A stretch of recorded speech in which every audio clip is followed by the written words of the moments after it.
The following podcast is brought to you by the Johners Podcasting Network, found exclusively at WrestlingWithJohners.com.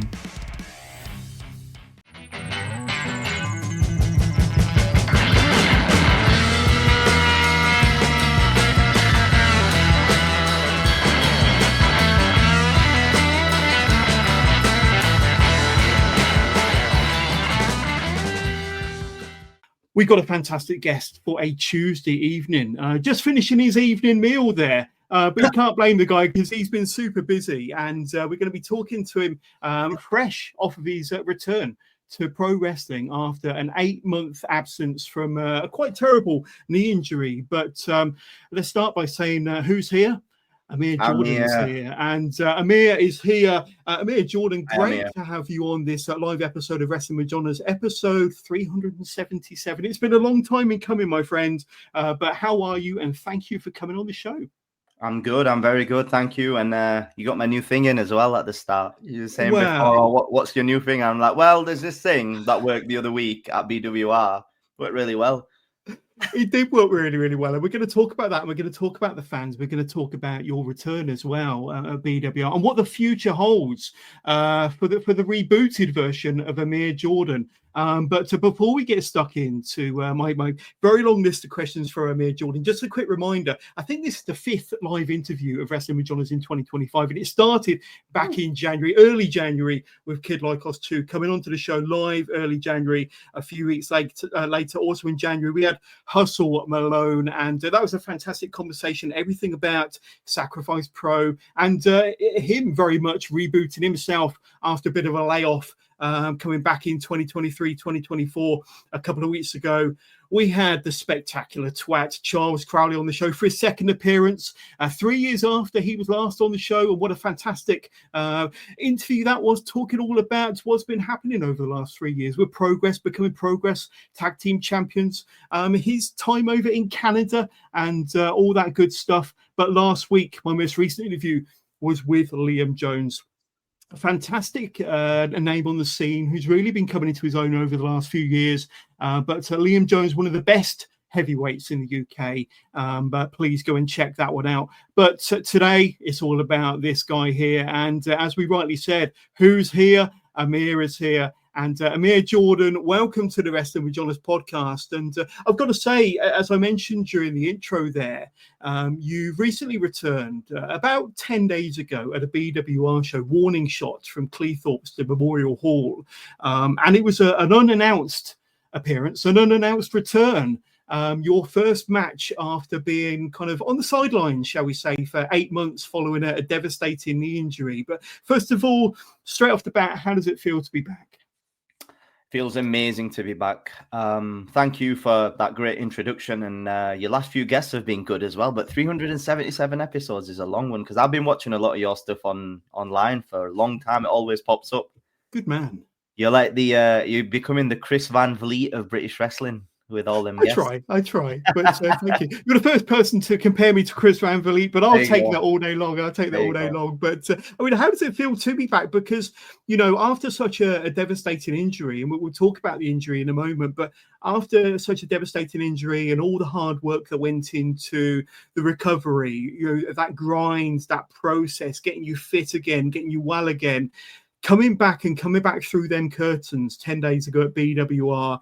Of course, you know, you was unannounced, so the fans weren't expecting you. But as soon as your music hit and you were hyped up behind that curtain and you made your entrance, how did that feel? What were the emotions like? What were the feelings like? What was going through your head? Certainly, just as you're about to step out and then to hear that roar.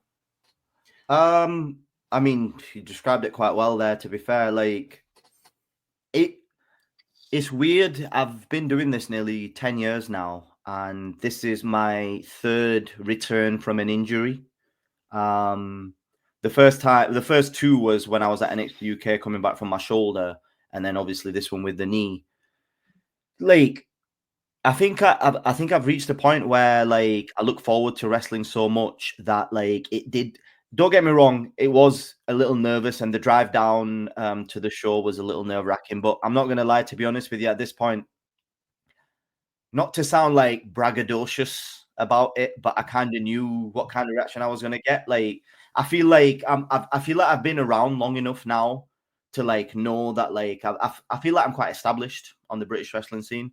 But obviously the journey to get there, however, was, you know, that was difficult. Yeah. It was a few days before flying out to Canada for a tour that I was really looking forward to, actually. And like I was working on some opportunities as well that ended up obviously having to be put on hold because of it. Yeah, it was tough. Like I was quite lucky to not have torn my ACL. So I didn't need surgery, but I needed extensive physio because it was quite a solid, like it was off a suicide dive. And then as I landed, obviously that the landing from the ring onto the floor is quite high. It makes you appreciate that, like all of these times when you don't get injured and people are doing a lot more crazy stuff than suicide dives, no one gets injured. And like when you actually think about it, it's like you're putting your body at risk. So yeah, like, you know, that was tough, but like the process of coming back was more of like more mental this time round, to be honest with you. It's different when you get injured when you're under contract compared to when you get injured when you're on the independents, if that makes sense. When you're on contract, you've got, you know, they pay for all the medical care, they pay for, you know, they pay you, they pay you your contract. Whereas when you get injured on the independents, it's a real, it stresses you out because like that's your wrestling gone. And especially when you're traveling as a wrestler as well, like you kind of have to sacrifice probably like a stable income, which then means you have less money, but you're getting to live your dream, and you might get to a point where you might get somewhere where you might get a contract, you might get your next deal. So like because of that, that's what it was difficult, like having to go back to work and having to go find a normal job, which is funny because that everyone that's listening to this or that's going to listen to this has to go do the same thing, right? So it's not, you know, it doesn't make me any different. But when you've enjoyed like 7 years of escaping that life and you've lived it and you've gotten a little taste from it, especially being on TV and then NXT UK being around all of that, I never thought it would be possible. But like when you get a taste, it's like an addiction, this business, man. Like when it gets in you, then it's hard. Like that's why a lot of people, it affects a lot of personal lives. You know what I mean? Because like for me at this point, it's an addiction more than anything, where it's just like I was just, for the last 8 months, my dopamine levels were just jonesing for that hit of like wrestling's coming, if that makes sense. And I got it all in one go at BWR. And it was cool because it was a surprise as well. BWR is a place that I've been wrestling at since like 2017, before I even ever got signed or anything like that. I was very new to the business when I started wrestling there. So yeah, it was nerve-wracking. I got it on video as well, which was pretty cool. I wanted to make sure, and like that's the type of content that I want to start bringing up more, is stuff from backstage or like, you know, genuine feelings. Like I put a TikTok out. It was probably about a minute before my entrance, just of me getting ready and stuff. And like you can see me like getting nervous. That's it. Yeah. That's me praying that. But like, yeah, basically it was crazy because it was dark then. And like when I get out in that scene there, when I'm out, like the lights come on, and like it was a really cool moment to capture. And like I really want to start capturing more stuff like that. And then I think that's kind of interesting stuff that people want to see. But what all my feelings were, whatever they were there right in front of you to see. It was nerve-wracking, but honestly, once the bell rung, and you know, I've made sure I've been training up here at Rampage Brown School, so I'm based up in Newcastle. So the second I got clear to get back in the ring, I was at Rampage's school every Sunday for the last probably for the last 2 months, more or less since like after Christmas, getting ready to come back to make sure that I'm all good and my knee's all good and like the physio's going well. So couldn't have asked for anything better. It's, you know, honestly, like I have lofty aims in wrestling, but after the last 8 months, at this point, I've learned to take it one day at a time, and there's no guarantees in this business, and you've got to enjoy that day. I enjoyed that for what it was. Do you know what I mean?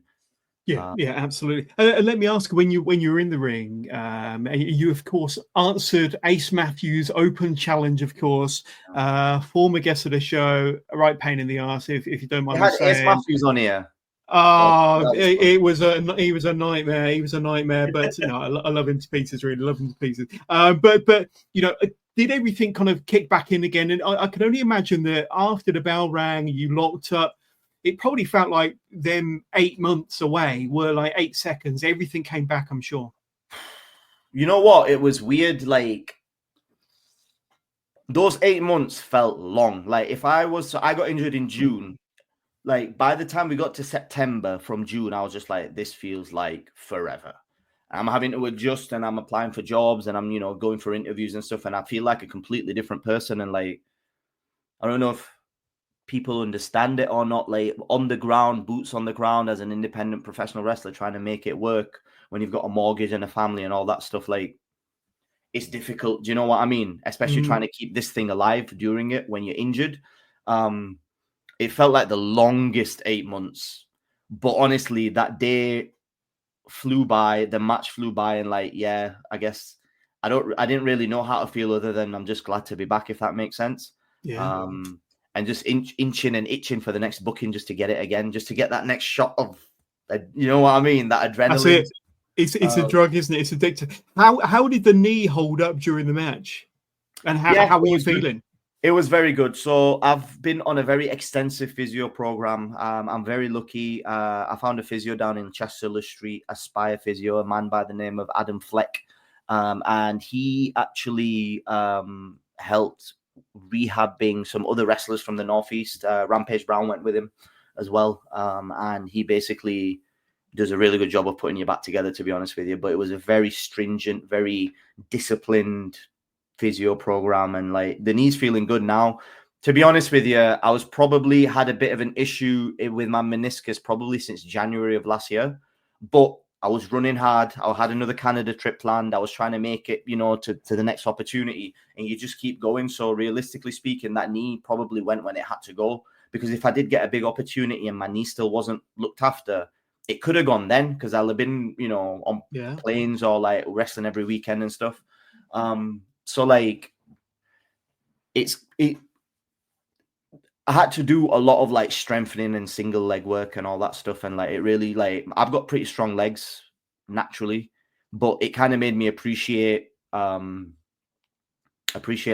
staying on top of it. Cause I feel like I was letting it slide a little bit. I was like, oh, I've got strong legs. I'll be all right. I'll never injure my knee. And then it happens, but that's just how it goes. You learn by screwing it all up, don't you? But yeah, no, the knee's great now. The knee's a lot better now. Yeah. Here we go. And there was your opponent, and of course, locking up, and a packed crowd inside the Memorial Hall in Cleethorpes. Yeah. And of course, a picture that you posted on your socials, probably soon after the incident, soon after the injury, and soon after the operation to get you back. That was a sad day. That smile is completely fake on the sofa. Oh well, I'm not smiling, I guess, but there we go.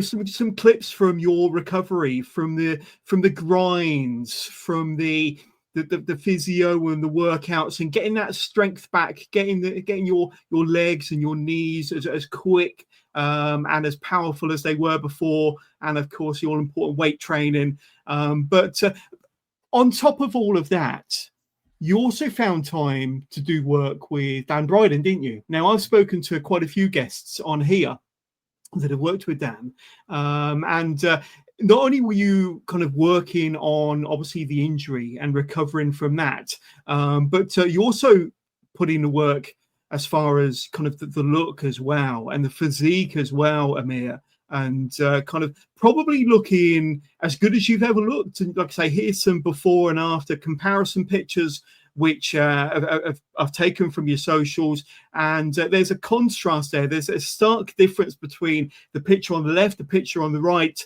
and kind of the AMIR Jordan that we've got in 2025. Tell us a bit about that, because I think another big talking point coming out of your recovery, and certainly leading into your return, was this incredible physique that you were showing off to the world in 2025 as well.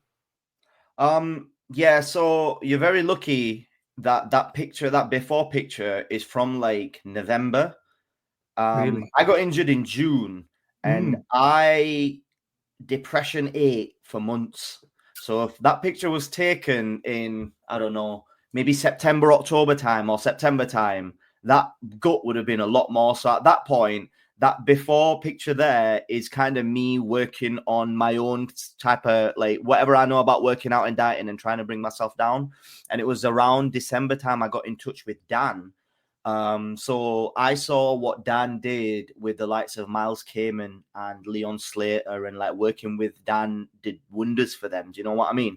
So I was just like, I should probably look into this now because I've come far here, but I think I'm at a point where I can invest in my look more. And I feel like that's one of the things that I felt like coming back, I could turn a few heads with, and I could make a little bit more of a improvement on that front. And I feel like I was always able to do that, but I never quite did it. And working with Dan's really giving me that next push.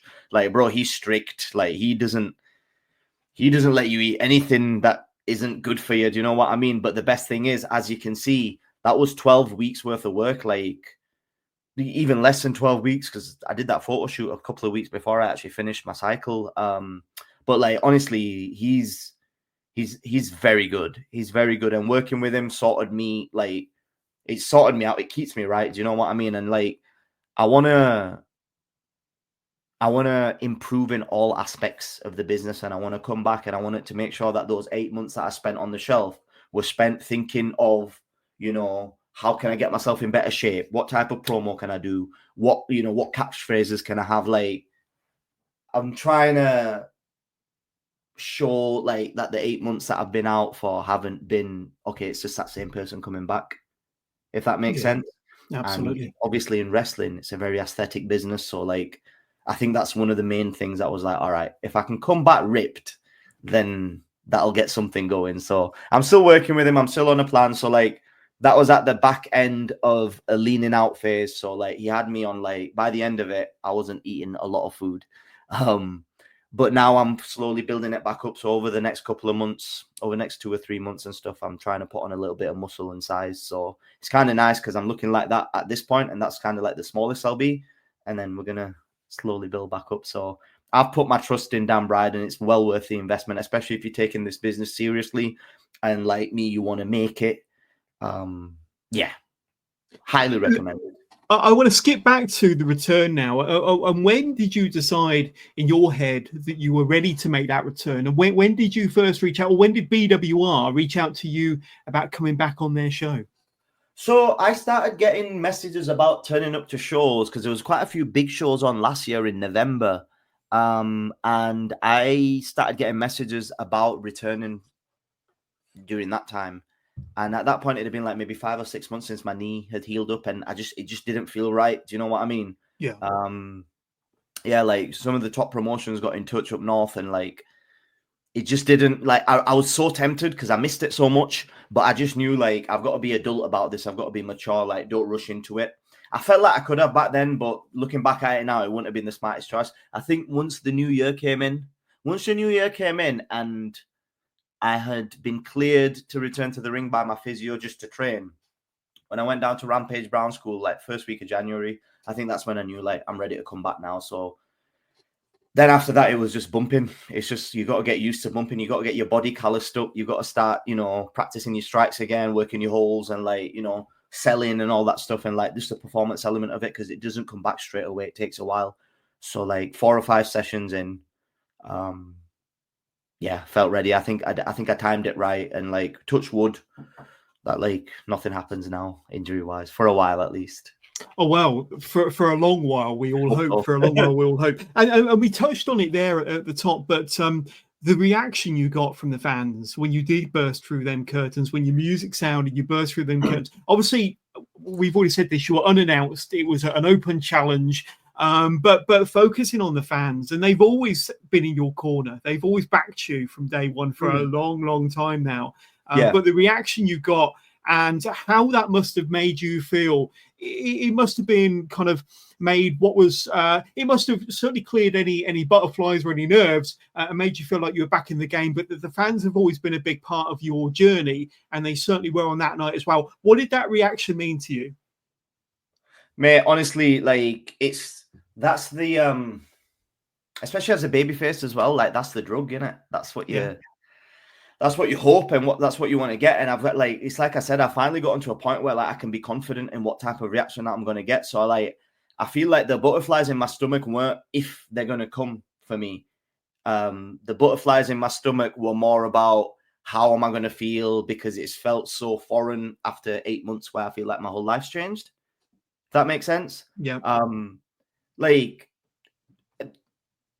since the first, like, since 2016, 17, once I started hearing those reactions, and like I do like to think that, consistently speaking, I do get one of the best reactions in British wrestling. Do You you know what I absolutely mean? do. And Absolutely like do. a big part of that is my energy coming out, and like that's part of like that what's the word, the adrenaline filled entrance or whatever it is, because like that's me. That's what's actually like in my entrances.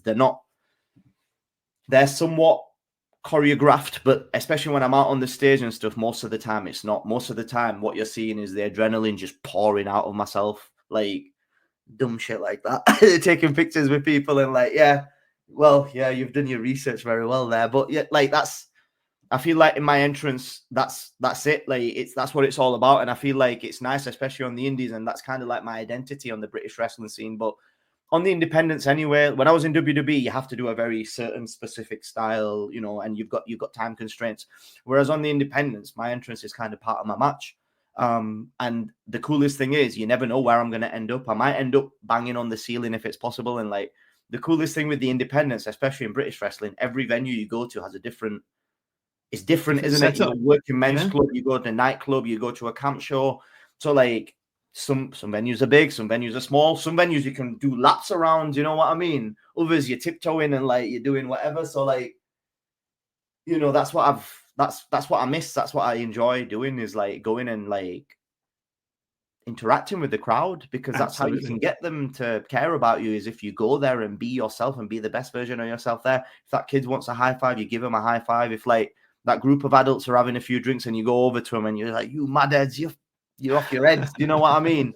Dumb stuff like that. And like it's stuff like that I enjoy doing, because at the end of the day, that's people that have paid their hard-earned money for a night of entertainment, especially in an environment that's getting so much more difficult to do that as well, to actually spend money on entertainment. Like you want to make sure you give them that experience that they wouldn't get at a stand-up comedy show or like at the cinema or even at a theater show. Like they want to be up close and personal. Like I get in people's personal spaces when I'm in my entrance because I'm hyped just like they are, because I'm feeding But off they their love it. energy. Yeah. And like if I'm showing the best, you know, if the adrenaline and the, you know, those feelings are pouring out of myself, it can be infectious. Yeah, 100%.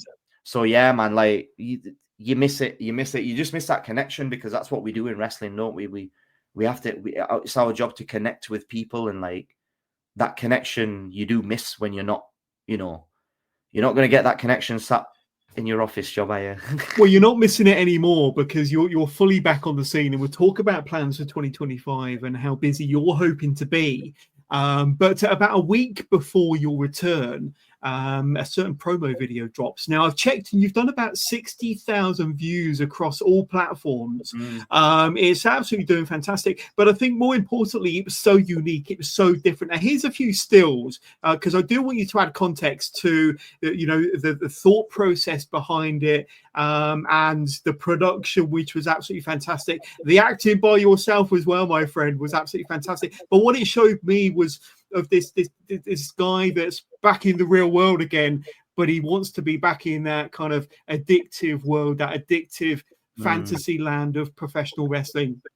And the final scene of you looking into your bag and seeing your gear there, and kind of the thoughts and the dreams and the desires and the wants to be back in the ring was clearly demonstrated from the humdrum world of the office and back into a professional wrestling ring. And that was all 7 days before your return for BWR. But tell us a bit about that, because it is quite a unique promo and a unique concept for a promo. Different to what I've seen, to be honest with you. But obviously there's, like with everything, there's a lot of reality based in that promo as well. Tell us about the thought process and the concept behind that promo, and why it resonated with wrestling fans and probably your peers within the business as well. Good question. And the way you've described the promo in terms of how it came across was exactly what I wanted people to see. And I wanted people to see it in like the most simple way possible. This promo. So like I've had 8 months. I've had 8 months injured to sit and think about what I'm going to do next, right? Especially in wrestling. I didn't, not to take this away from anyone else, but I didn't want to return just with a graphic. AMIR Jordan, here's my booking email. Yay, I'm back. I'm now cleared from my injury and I'm back taking bookings worldwide, whatever, right? And I was like, I could do that, right? Probably would get booked quite a few places because I feel quite established now. And then like I was at a point where I'm just like, we live in this in this content driven era. Do you know what I mean? And professional wrestling is something that's the special thing about professional wrestling is you can tell your story and you can tell your art in many ways, right? We see promos from around the world, from independent wrestlers and on TV as well, that are all shot in different ways, that all have different contexts. And like, it's kind of it. It's like when you get into a wrestling ring, you can do whatever the hell you want as long as the people care, right? And that's kind of the same concept that I put into this promo, where I was just like, I can tell this story however I want or however I picture it in my head. I just had to try and find a way of making it simple, short, concise, to the point, and all that stuff. I did a series of promos after I got released, and I learned a lot of lessons from that, especially with what people want to see and all that stuff. So kind of taking a lot of lessons from the past and like looking at a lot of different ways that I could connect with people. Initially, I had it kind of as an idea when I was drawing it up in my head. I kind of was just like trying to bring, because I got this office job, so I was like, it'd be really cool for the next step of AMIR Jordan, who everyone's seen as like happy-go-lucky, hyped up, whatever. We've told stories on TV, you know, and on the independent scene, like I'm known as like the happy-go-lucky guy, and like everyone loves it, fire, you know, all that stuff, energy. And that's great, but like every character has to evolve. And I felt like the best way for me to evolve and to add some more depth to that AMIR Jordan that everyone's seen for the last nearly 10 years was that reality element of it. And I think we live in an era now where, especially for wrestling, people like stuff that's based in reality. And people like stuff that's genuine. And I'm like, in many ways, what the story that I told from that promo was a true story. When I got that office job in September, all I could think about was wrestling. Do you know what I mean? I was just like, what am I doing here?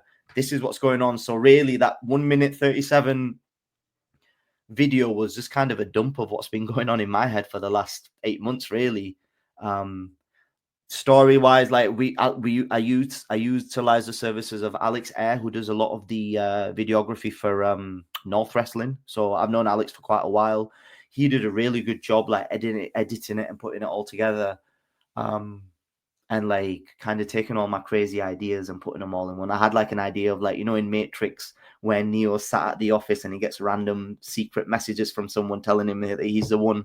And like I was just like trying to base it on like I had something like that. I had like Office Space, you know, that movie Office Space, or like The Office.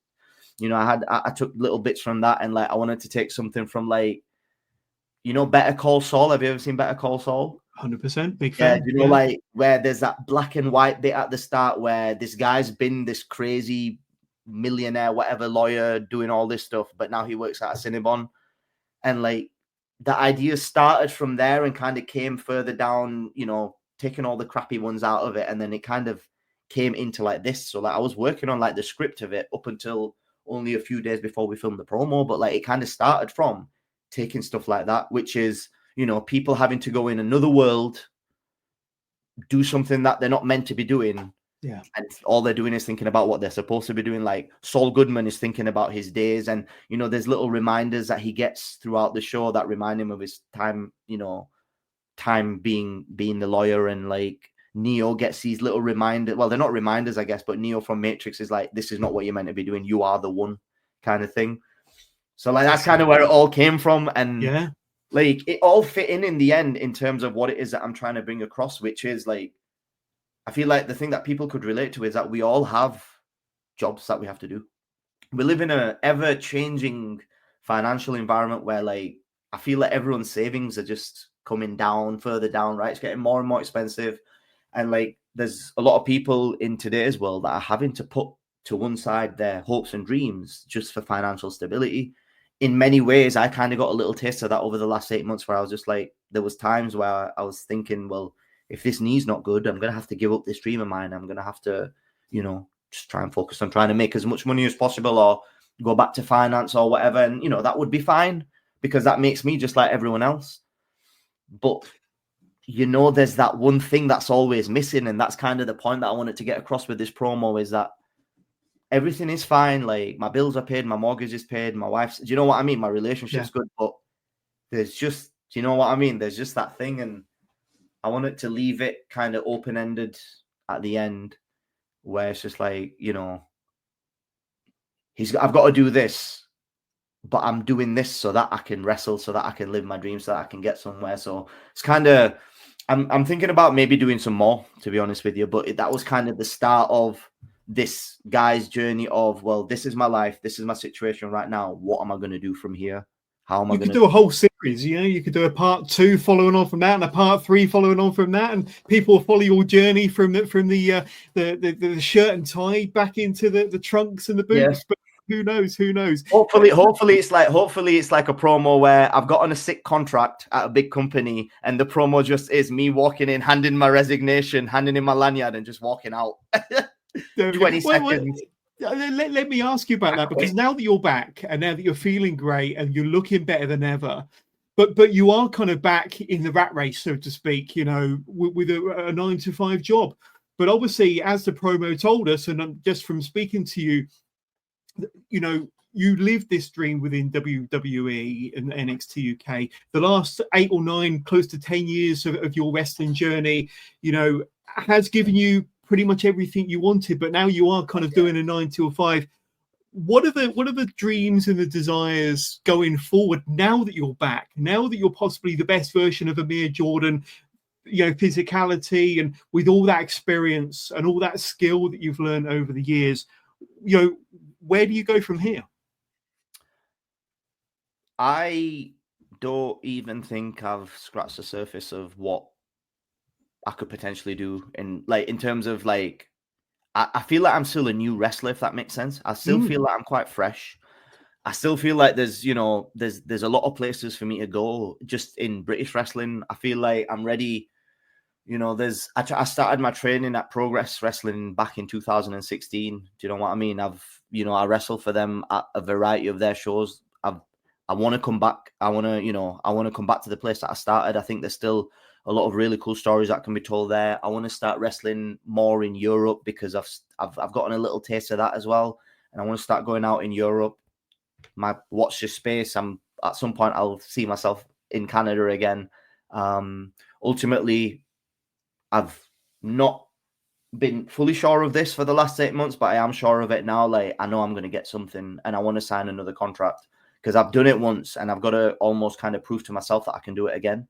And I want to be able to do it again whilst dealing with an independent wrestling career, whilst dealing with a 9-to-5 job and doing all that. Because I genuinely believe that my 4 years in WWE, but even my body of work at this point right now, I feel ready for it, if that makes sense. Yeah. I've got a lot of itches to scratch, to be honest with you. There's British wrestling's doing in a good place right now, and there's British wrestlers that are seen as like the best wrestlers in the world, whether it's in Japan, whether it's in TNA, whether it's at WWE. Like, it's the British wrestlers that are at the top. I am a British wrestler. I'm trained in the British style by some of British wrestling's best. I've trained at the Performance Center for 4 years under some of the best wrestlers. I feel like in the ring, there's a lot more that I can show, that I feel like if given the platform, I can do it. I know I can, especially with the connection that I've got with the fans.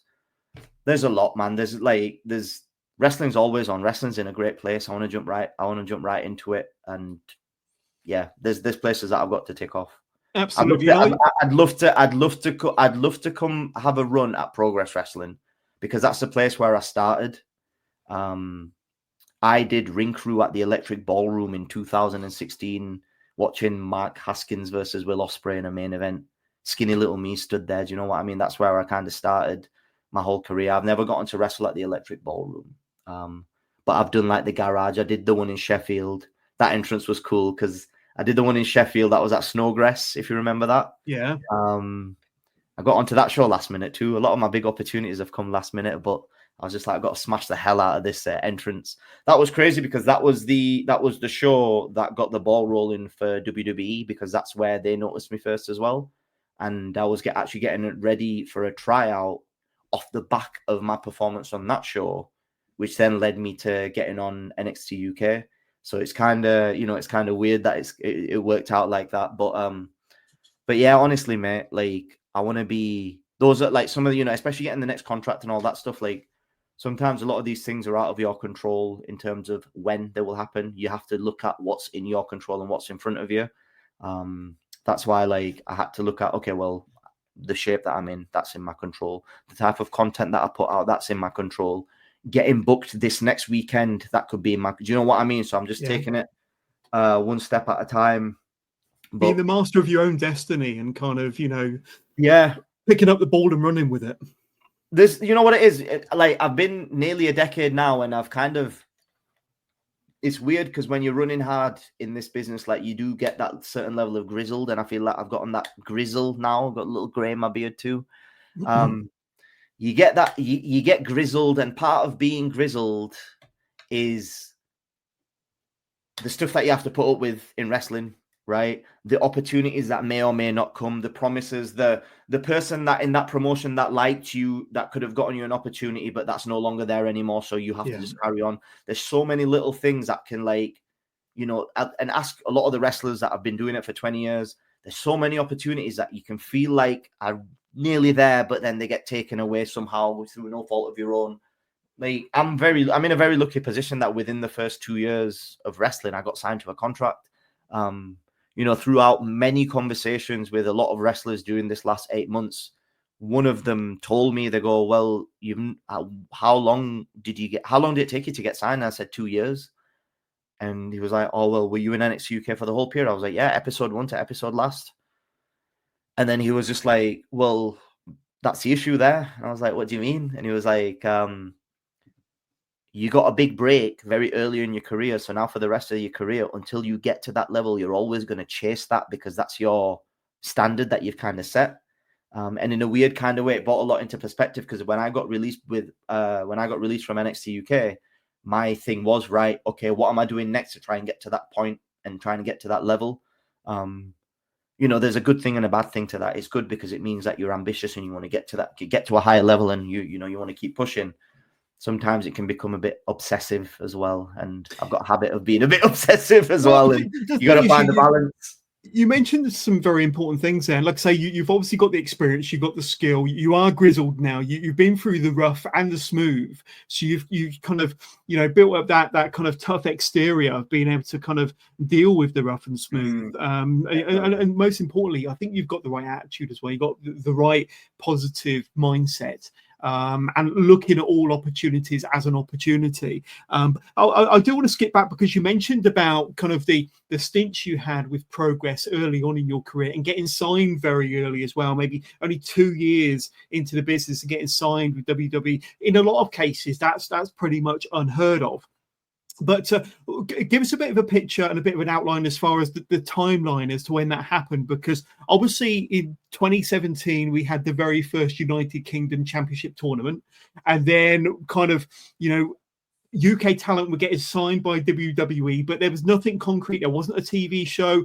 And then the summer of 2018 rolls around. You have the second NXT UK Championship. I suppose it was a number one contenders tournament ready to face Pete Dunne at the Royal Albert Hall. And then there was the announcement of the NXT UK brand on that same show, and the TV tapings announcement as well. Now, you were kind of in and around the Royal Albert Hall era, weren't you? Kind of when that you could say the second tournament timeline. Was that roughly when you got signed? Yeah, I mean, crazy time, man. Honestly, looking back at it now, it, like, knowing what I know about the business now, and knowing the things that I appreciate now, I wish I knew that stuff back then, because I would have appreciated what it was. I don't even think I knew the severity of what I'd done, if that makes sense. Like that, I don't know how else to put it. Like, I started at the Projo back in the day in like mid 2015. So I did 6 months there, then I did 6 months in Canada. I came back and British wrestling was at its all-time high, and I felt like I came back at the time that, mid 2016. Yeah. I think there was two things mixed, and I feel like I just timed it just right, and like maybe it was by design, but like the opportunities were all there for a new young wrestler. There was shows Monday, Tuesday, Wednesday, Thursday. Do you know what I mean? And like there was opportunities everywhere. There was multiples of shows on a Friday and a Saturday and a Sunday. I just feel like I had the right attitude at that time. I had the unique gimmick and the unique character as well that wasn't really there. I don't think anyone really at that time in British wrestling was ever going to come out to Punjabi MC other than me. Do you know what I mean? Right?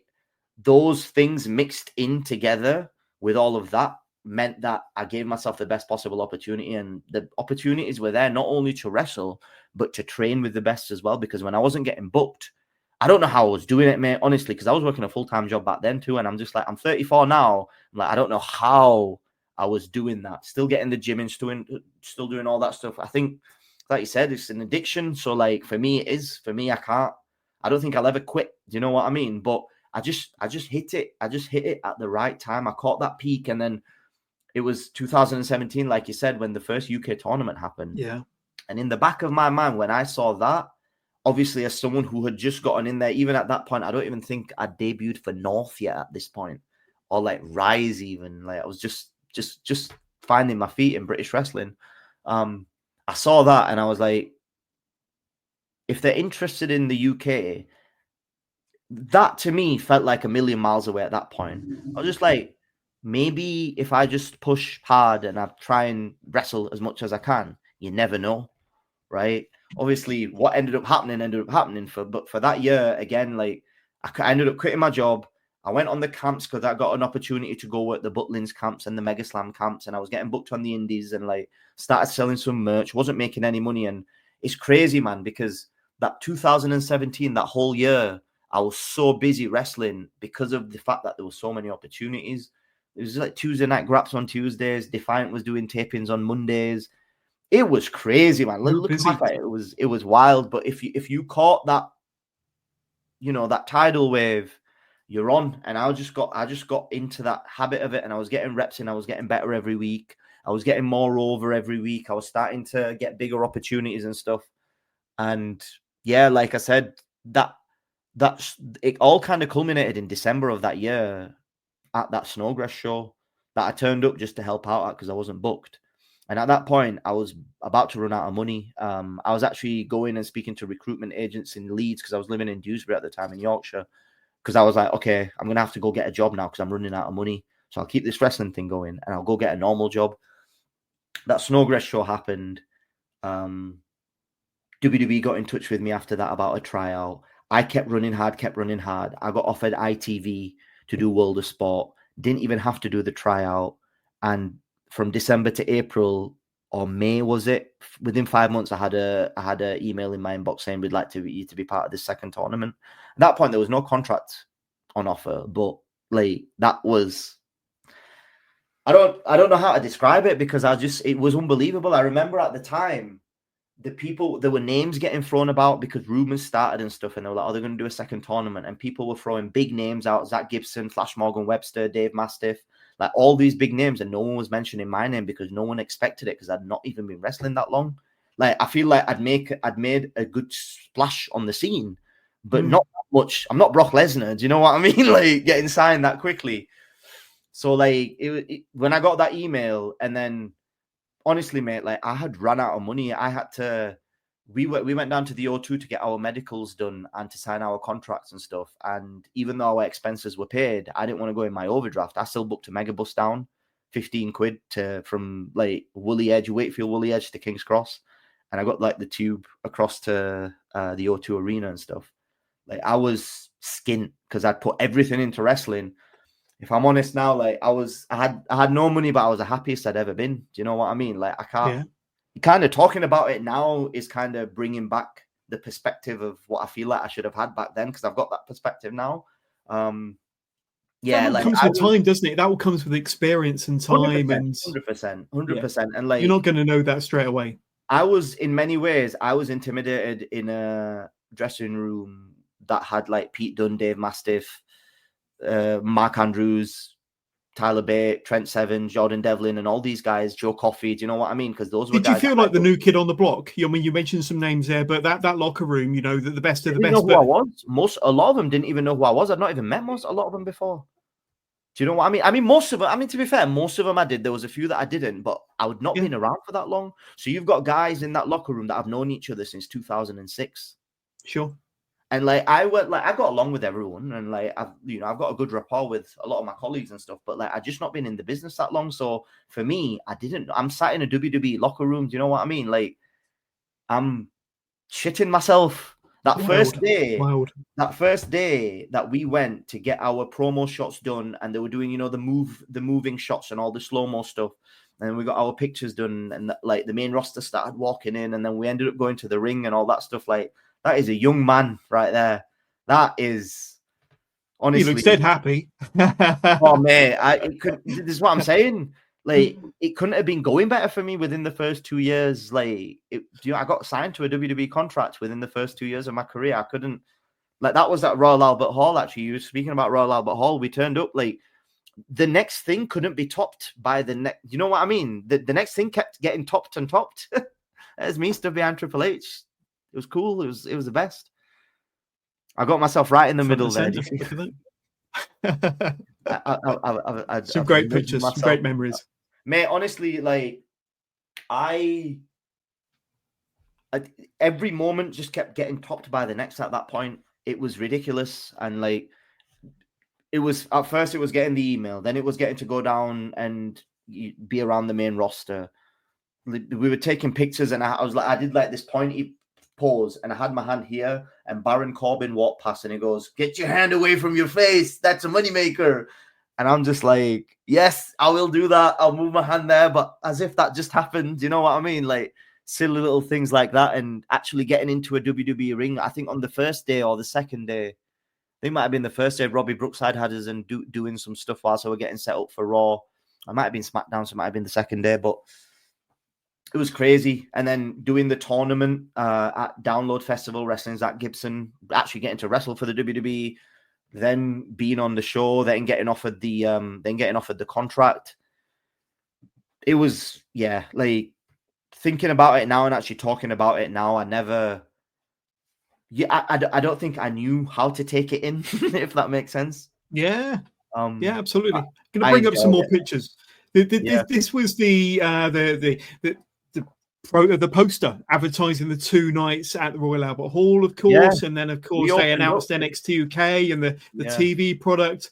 There you are, in your finest wares there in front of the NXT UK banner. But let me ask you, and let me bring up a name, and of course there's a picture of you doing one of your entrances. But this guy here, Kenny Williams. Now, you mentioned that you were part of episode 1 of NXT UK all the way through to the very last episode, and a gentleman, a guy, a talent that was intertwined with your journey, with your story, is Kenny Williams, of course. And they pretty much paired you up straight away, didn't they? And you were a tag team from the off. And from what I can recall doing my research, you hadn't been involved in too much tag team action before joining WWE NXT UK, and you'd certainly not worked with or against Kenny in any way, shape, or form. So this was a brand new pairing, and in front of the TV cameras, I suppose there was some pressure on you and Kenny to gel almost straight away, wasn't there? Yeah, I mean, before that, I'd done a bit of tag team stuff. Like I spent a summer tagging with Robbie X on the camps. Do you know what I mean? At the Butlins and stuff. So I'd done a little bit of tag work. I'd never met Kenny. We'd never met each other before NXT UK, and we did kind of just get thrown together. And we found a way to make it work. We found a way to make it work with the Odd Couple tag team. We ended up wrestling every tag team on the roster, barring I think Trent and Tyler. We didn't wrestle because they ended up going out to Florida a lot more. We ended up getting out to WrestleMania week and actually wrestling at WrestleMania Access on one of the NXT UK tapings. We wrestled for the tag team titles a bunch of times. Obviously that 4 years we had that story. I mean, we still had a story that was unfinished even at the end of the show. I feel like I'm quite proud of that because we were obviously not a main focal part of the show, but we were a part of the show over those 4 years that was required, which is that Odd Couple, Rush Hour, bit of a comedic element, bit of a, bit of entertainment, because that show was filled with a lot of Pete Dunne, Walter, Ilya Dragunov, like hard The hitting, big hitters, yeah.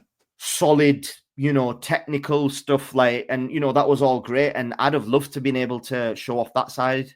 But really, I think where we found our niche was being the entertainment on the show, being the underdog tag team, which, for the first couple of years, we started off as that. But as that show went on, we became legitimate contenders for the tag team titles, right? And we, like I said, like, we were part of a tag team division that was actually quite deep. You had some really good tag teams in there. And we got to wrestle all of them. Like Mandrews and Flash, Pretty Deadly when they first came in. Yeah, there's a bunch, like Oliver Carter and Oro Mensah, he wrestles as, and Ashton Smith.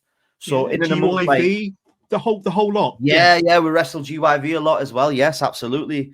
The whole lot. It was great.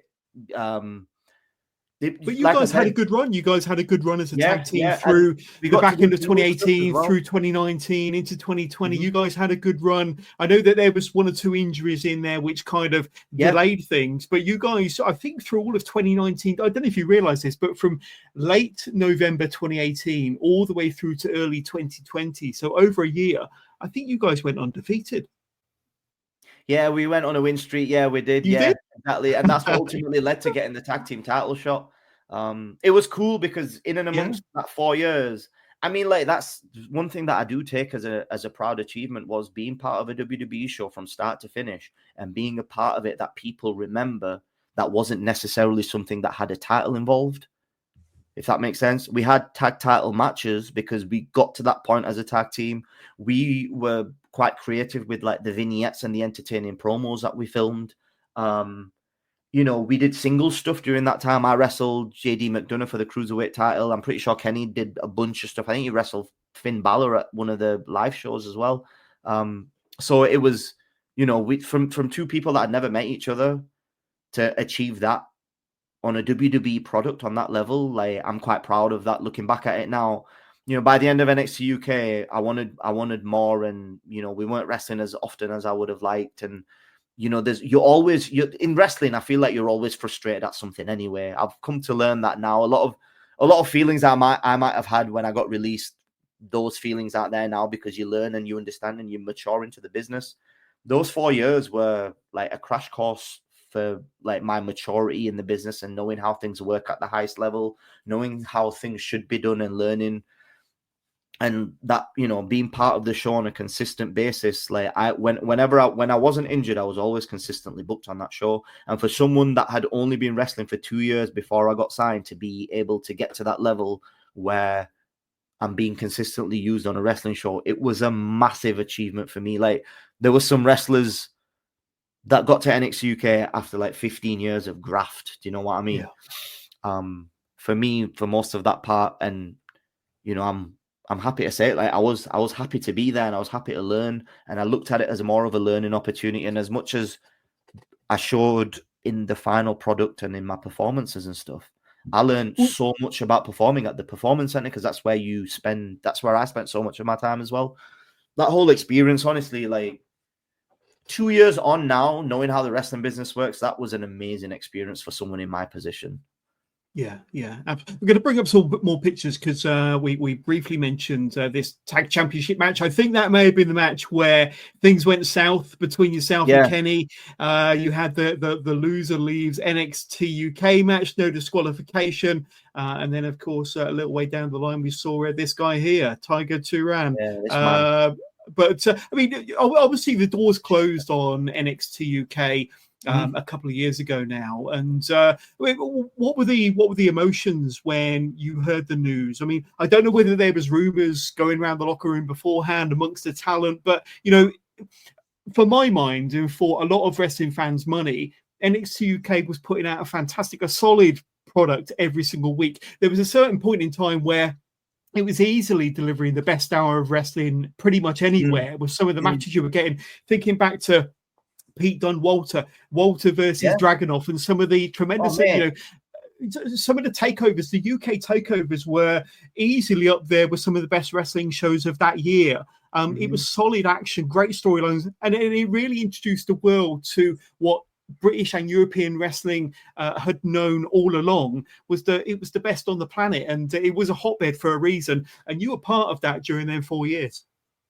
Yeah, mate. Honestly, like look at where most of the people have ended up from that era. I mean, it seems like half of them got onto either NXT or the main roster. But yeah, like it's like I said, for me in my position, that was an amazing 4 years. And off the back of what I've learned over those 4 years, I can now go and get booked anywhere in the world if I wanted to. Do you know what I mean? Like that's a big part of my NXT UK exposure is what helped me get bookings in Europe and get booked in Canada and all that stuff, because you're on a big platform. So like the fact that I performed on that big platform shows everyone that, well, he can do it, which then means that if I've got the right attitude and if I've got the hustle after getting released from WWE, like I think we're in that era now anyway, where there's so many, you see Matt Cardona or Mustafa Ali or Cody Rhodes did it when he got released as well. Like, yeah, for someone like me in my position, these are all amazing examples to look up to.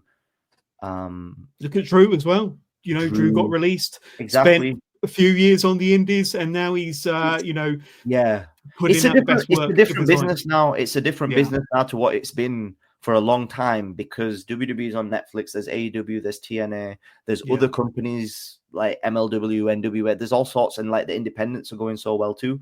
So like, you know, it's one of them ones where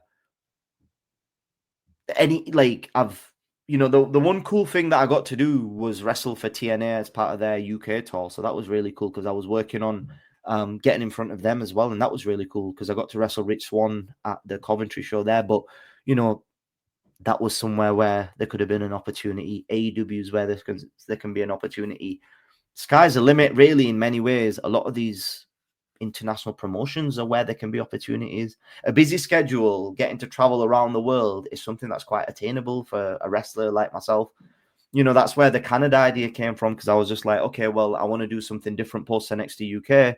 I came back to the UK indies and, you know, I felt like I was having a good run. Even at that point, I feel like there was at that point, I felt like I had something to prove in the UK in terms of, you know, you asked me about like what the next level is. I feel like the next level for me is to be able to be a champion and carry a promotion. That's something that I've not done. I feel like I've always been looked at as an entertainment value who can also have good matches too, but I've never been given that opportunity of being put in the main event or like wrestling, because I know I can do that style. I know that I can back myself to be able to pull through and get the reactions out of a crowd from that level. So like, you know, I had a good run after that, but I needed something different. I wanted to go to a new territory and learn a new whole kind of thing and travel as well. And like I got that through Canada, and some of the connections that I made out in Canada mean that I can come and go as I please. Really, like that ended up becoming a second home for me. When I went to Canada the first time in 2023, I went for nearly 3 months. And there wasn't one weekend that I was free. I didn't have one weekend free. I was getting flown around as well, getting to stay either on someone's couch or in a nice hotel or wherever it was. But I wasn't complaining because I was getting the wrestling and I was getting over in a new territory, because we don't have territories anymore, do we? Before, that's what it was, right? You wrestle in America, Correct. you go to a different territory, you go get over somewhere else. And I feel like that was a good place for me to go to. And it's a strong scene. I mean, I recently had a couple of weeks ago, Charles Crowley, I mentioned at the top. He's become a favorite over there, you know, certainly for Smash Wrestling and one or two others. So it's a strong scene. And I think a lot of people kind of think of, you know, Canadian wrestling, they think of the Hearts and they think of one or two others, but they can't really name a certain promotion or any other, you know, indie stars that you know, the grind on the Canadian scene. But I think it's certainly a growing scene and an exciting scene, and it's a big country. There's, you know, a lot of companies out there to work for, and you've certainly had a lot of fun out there, haven't you, mate? Well, that's it. Again, I got to be very lucky, and I'm very thankful to be able to go out to Canada and be a part of that growing scene. Very similar to when I came back from Canada to the UK, and I, you know, rode that wave. Canada's such a big country, but also there are a lot of really good promotions out there across the place, and a lot of the internal flights are actually quite reasonably priced, so you can get flown around quite a lot. But yeah, places like C4 is one of the best promotions I've wrestled for ever, to be honest with you. It's based up in Ottawa, and they've got a hot crowd. They've been running for years. Like Sami Zayn and Kevin Owens used to wrestle up there. Do you know what I mean? Smash Wrestling, like you mentioned, Smash Wrestling have looked after me a lot. There's Winnipeg Pro out west. I mean, I started out west initially anyway in Calgary with Lance Storm, so there's a bunch of promotions out there. Like, honestly, when I went out, I was honestly taken aback by how well I got treated and how busy I was kept, and some of the people that I met along the way. Being a Canadian wrestler and being a British wrestler, we're quite relatable to each other because we both have that struggle of trying to get down to America. It's really hard for Canadian wrestlers. A lot of them try and cross the border and they can get banned, and there's all those risks to take. But like, it's almost even harder being a British wrestler because you've got to get yourself to that side of the world first. Then, do you know what I mean? So like for me, I'd love to wrestle in America one day, but for me, it was like, let me get myself over there. The good thing with Canada is there's a lot of good exposure you can get. Like I got to train and run sessions at Battle Arts Academy, which is Santino Marella's school. So I've ended up developing a little relationship there and having a place to train. And, everyone's so welcoming there. And, I feel like they respond to seeing someone with a good attitude and someone who wants to work hard, who can have good matches and get over. And like, they'll reward that out there. So like, yeah, it was initially thought of in my own head as an idea of fresh coat of paint, new territory, go get over in front of like I got to meet so many people because a lot of the American wrestlers can come up to Canada and work. So you do get a lot of exposure to a lot of the American wrestlers, especially ones that have been on TV, the ones that tell the best stories, the ones that give the best advice. So, it was good even in the locker room to be around, Cardona was there one time. Loads. Like I've been on shows with Mustafa Ali. I've been on shows with, some of the Josh Alexander, Speedball Mike Bailey. I mean, they're Canadians. They're on those shows, but it's good experienced people to be around, to pick their ear, to be in a car with them, to travel with them, to get advice from and all that stuff. So honestly, the Canada thing's been, if it all ended for me tomorrow, it'd be great. Canada's like a little cherry on top of something that I got to achieve in an era of my career where it could have gotten quite difficult, especially after the release and like trying to work towards the next opportunity and stuff. I'm a big believer in like, if it doesn't come to you, you have to go to it. In many ways, as busy as I was in British wrestling, there were certain things that I wasn't happy with. And instead of bitching online about it or bitching to my wife about it, I was like, all right, I'm going to go do something about this, because if I'm not getting what I want here, I'll go somewhere else to get it, because that's what I did when I quit banking to do wrestling in the first place. I'm getting money, but I'm not happy. So if I'm not going to get something here, I'm going to go out to Canada and get it. If the British scene's kicking off here and I can, come and learn more here, okay, I'm going to get that. So I'll come back here to get it, if that makes sense. So 100%. Exactly. So like in many ways, I've always been of the attitude of, if I'm not getting what I want in one place, I'll go get it somewhere else. Cause I just don't like, I'm not the best politicking game person. I'm not, And a lot of people wait for opportunities to come to them, and that's not the way to do it. I'm not one to do that. I mean, in many ways, like I don't feel like, I feel like I've never felt like I've had the time, but I think that's a good thing, because it makes sure you push yourself. Do you know what I mean? Yeah. It's all with the knowledge of knowing that this has probably been the best. It's a therapy session now, this podcast. It's probably been the best 10 years of my life, to be honest with you, because I should charge for this, shouldn't I, really? Yeah. I should charge you this therapy session. Let's start wrapping things up with I'll give you back the massive wage. I'll give you back the $1,000 that I got paid for this. Absolutely. I could go on for ages, mate. I could go on forever. We got Richie watching us live at home on YouTube. He says, what was it like working with Johnny Saint and Sid Scala? And of course, I've had Johnny Saint on my show as part of the Legends Masterclass. I went to his home in Rhyl and spent a good afternoon with him. He makes a damn fine cup of tea, and spent a lovely afternoon with him. A wonderful gentleman. But getting the opportunity to work and to train with legends like that at the Performance Center, which is already stacked with some of the best coaches and the best trainers you can shake a stick at anyway, and the best talent to be around and to learn from. But Johnny Saint is, just in another planet of his own, really, in terms of the knowledge, the experience, the skill level, and getting the chance to spend time with him and train with him, maybe. Johnny Saint is surely, I'm going to look it up, I think he's like 85 years old, right? Johnny Saint would come to the Performance Center, stand on the side of the ring. I swear to God, he'd bang out like I'm not going to say an hour because that's probably ridiculous, although I don't put it past him, but he would non-stop be doing, he's 83. It would have been like 80 at the time, right? Yeah. He would stand there and bang out his squats non-stop for ages. And I'm like, this guy is 80 years old and he's banging these squats out like no man's Nobody's business. got any excuse. Yeah, honestly, Johnny Saint, like I met Johnny Saint a few years prior because I went out to Johnny Moss's school out in Cumbria, and I did a seminar with it was with Coach Moss and Johnny Saint, and I learned a lot from him during that seminar because that was a smaller class. But Johnny Saint was great to be around at the PC because you could just jump out and you could ask him, did that look good? Especially when it came to a lot of like, the technical British stuff, the cravats and the holes and like getting in and out of stuff. And he'd always say times 10, you got to times 10 it, i.e. which means you got to make it 10 times bigger. So you got to make everything bigger. So he'd always say times 10. Yeah, he was great. It was just great to pick his ear, but it was, to be honest with you, what a nice man. He was just great to be around. We'd always sit in we had a little kitchen area with a TV set up. So we'd always put some sort of wrestling, and one of the boys would always put on like, I don't know, like some CZW or something crazy hardcore. And then we'd all look at Johnny Saint and be like, what do you make of this, Johnny? I bet he was not impressed at all. No, not necessarily. Not really the hold for hold stuff that he's probably used to, but he was good value for a laugh, Johnny was, yeah.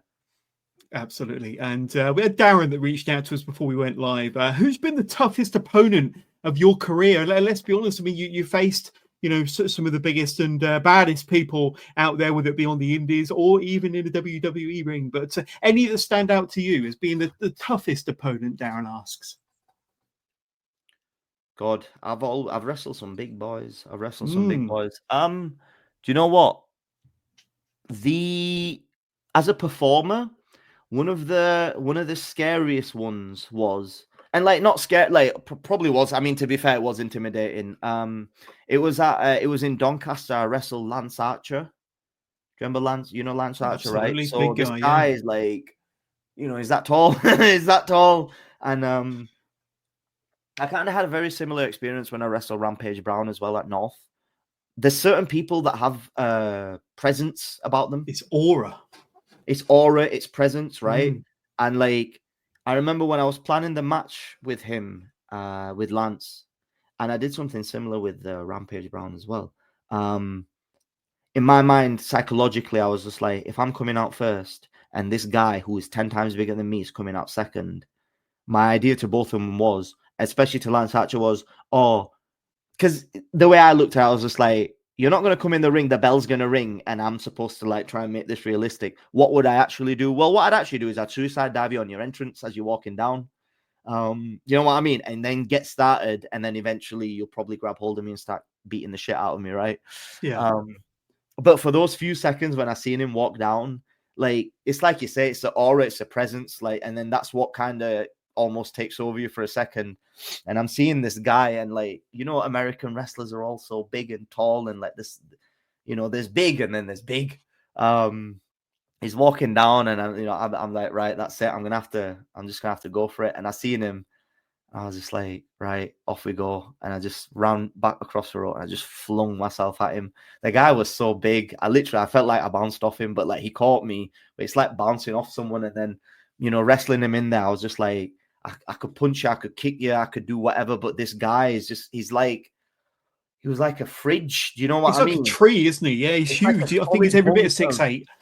Yeah. And then when you go up for something against the Lance Archer compared to, I don't know, Mark Andrews. Do you know what I mean? Like, Yeah. when you go up, you're going up, so you're coming all the way down as well. So it's like you got to brace yourself and stuff, and like those splashes in the corner and all that stuff. Like, I was stood in the corner and he came in for a splash, and the guy can move, like he can pick up some speed, and I'm seeing him run from that other corner, full pelt at me, and I'm like, hope for the best here. You know what I mean? And like it was solid. Next, Rampage Brown's the same as well. When I wrestled him, like we were opening the show at North, Thunderstruck. It was like 1,000 people up in Newcastle at Walker Dome. It was the same thing with him. I was just like, well, I'm not going to let the bell ring and lock up here. When you go up and do your pose on the ropes, I'm going to drop kick the shit out of you. Do you know what I mean? So like a big drop kick at the start. Exact same. It's intensity, you know, like big guy intensity. Like I feel like I'm quite an intense David wrestler. and Goliath story all over again, isn't it? Yeah, it is. But there's some wrestlers that just have it where you're just like, oh, I've got to be there for everything. I've got to make sure, like. But you know, those are the best wrestlers to wrestle, to be honest with you, especially for like, you know, a baby face like myself who like builds his character upon making people care and getting that child and getting the parents and all that stuff is great. But yeah, maybe I'll put both of them there, Lance Archer and Rampage Brown. Final question for me then. Final question for me, because like I say, you had a fantastic 4-year run in NXT UK, and like I say, since then you were red hot on the UK Indies up until the injury. All over Canada, you've come back looking and feeling as good as ever. But thinking back over your 9, nearly 10-year career so far, what are some of the proudest moments that you can really hang your hat on here in 2025 from your career so far? Oh, this is tough question. I know. Into a therapy session, you make me cry. How many do you want? Like 3? Yeah, like 1, 2, 3, as many as you want. But yeah, just some of the proudest moments that really stand out to you. One of the craziest ones is when I mean, this is like 2 in 1, but getting signed, right? When I first got the email about the tournament, that was the first indication, right, of like, you might wrestle for WWE, and then getting the call to sign like get offered the contract and signing the contract. You can just put all of that in one. That little period of a month or 2 where that whole process was happening, you can put all that in one like that. But I sat there and I asked my mum, because I got offered ITV as well, and I was just like, oh, I don't know, I could do World of Sport, I could do WWE, and she just sat there, and she was just like, and she was very discouraging of me wrestling. She was just like, well, what did you want to do as a kid? And I'm sat there waiting to reply to this email, and I'm like, I'm about to do what I wanted to do as a kid that I never thought would be possible. Like you can't put words into that feeling. Do you know what I mean? Signing WWE contract. What the hell? Yeah. Probably like, apart from like some like stepping into the ring for the first time, I started wrestling at 25 years old. I had already built a career up in finance, and I was already on my way to like doing quite well in that industry. So literally, like for me, after spending all my life wanting to do this, but not actually having the guts to take that step forward, I think just the first time I stepped into a ring, because for me, that was enough. My main aim was to like just get into the ring, and just, it was long. It felt like a long enough journey just to get to that point, to have the guts to be able to do my first training session. Yeah, I mean, now, if you ask me now, 8, 9 years, like I'm just proud of the career that I've managed to have up until now. Because it's only recently when I started thinking about the fact that this is my 10th year in the business, and like, it's the best 10 years that I could have asked for. I've got a million things that I want to do. I've got a million things that I'm sure I'm going to be frustrated at and pissed off about, and opportunities are going to come and go. And, you know, I'll see other people doing well, and I'm going to, you know what I mean? All those things are still yet to come, but I can't, you know, sat here right now, if I was to look back at it, I think I've probably had one of the best 10 years of a career any British wrestler's ever had. Yeah, I don't know that. Yeah. I don't know that many British wrestlers that got signed 2 years within the business to WWE contract. It's a dream scenario, isn't it? It's a dream scenario. And yeah. And the craziest part of it is, like I said, like I still feel like I've not reached that level that I feel like I can. I think I've got, wrestling's becoming very global. I think there's a market for someone like myself. I want to work on trying to get out to places like Qatar and Saudi Arabia. I want to go wrestle in India and Pakistan, and go wrestle in front of the people that I was brought in front of, because I feel like there's a market there. I want to do more stuff in Canada. Like this is away from any contracts or any TV opportunities. Like it's been nice to be able to become a world traveling professional wrestler. I really like traveling anyway, so there's a lot more skin in the game, but 10 years in, can't complain. Few injuries along. The world is your oyster, and especially with this newly rebooted, looking fantastic AMIR Jordan. But before we let you go, for my audience at home and for anybody that has watched this fantastic interview with AMIR Jordan, thank you so much. Really, really appreciate it. But where can we follow you on social media, my friend? Now, scrolling along the bottom of the screen, we've got your Instagram, we've got your X, so you can give that a bit of a shout out and a bit of a plug. We've also got your big cartel and your booking email address. So the floor is yours, my friend. Where can we reach out? Where can we say hi, learn more about AMIR Jordan, and buy some merch maybe as well? Yeah, so amirjordan.bigcartel.com is for merch. I what's his space? I'm working on releasing a pro wrestling tees store as well, which will be more useful for people out in the US. But it's also available for people in the UK as well. Twitter, X, I am AMIR Jordan, if anyone's still using that. But mainly, I'm active on Instagram, and I am now on TikTok. So please follow me, Johners, on TikTok. I put up content all the time. So it's I am AMIR Jordan. I using TikTok a while back. I stopped using it. I'm gonna have to get the app again. Where it's at, man. It's where it's at. I've learned this through my injury. I was like, oh, where is it? Like, X is hard to get anything going on these days. True. It's hard to get anything. Although, mind you, I put that promo up on Twitter and it actually did some really good engagement and numbers. But I feel like that was going to do that anyway because it was quite good. But yeah, TikTok's where it's at apparently. So I'm on that TikTok train. But honestly, make noise when I come out. Do you know what I mean? That's all that really. If you follow me on the socials and stuff, but keep supporting this journey because I want to, and the promo and stuff was a part of it, but going forward as well, I am going to start documenting a lot more of my journey as a professional wrestler. I want everyone to come along for the ride of this guy that has to work a normal job that's just got this professional wrestling dream. And, it's almost like sometimes I just want to almost be like, I'm going to make it, but I don't know if I'm going to make it, but I don't know how I'm going to get there. But if you come along for the ride, it'll be a good one. Do you know what I mean? And that's really kind of what I want to take people up along with here is take them along for the ride, whatever ride I'm going on, whether it falls with me flat on my face or not. Like I said, I've already lived my dream. Everything else is just, trying to get there and make some friends along the way. I wish you nothing but the best, and everything I've seen in person and doing my research on you, you look in $1 million, and you've got all that experience. You've got all that in-ring acumen as well. But AMIR Jordan, you've been a wonderful guest for episode 377, and I just want to thank you so much for your time, my friend. Oh, thank you, mate. Thanks very much, and thanks for having me on. You're very welcome.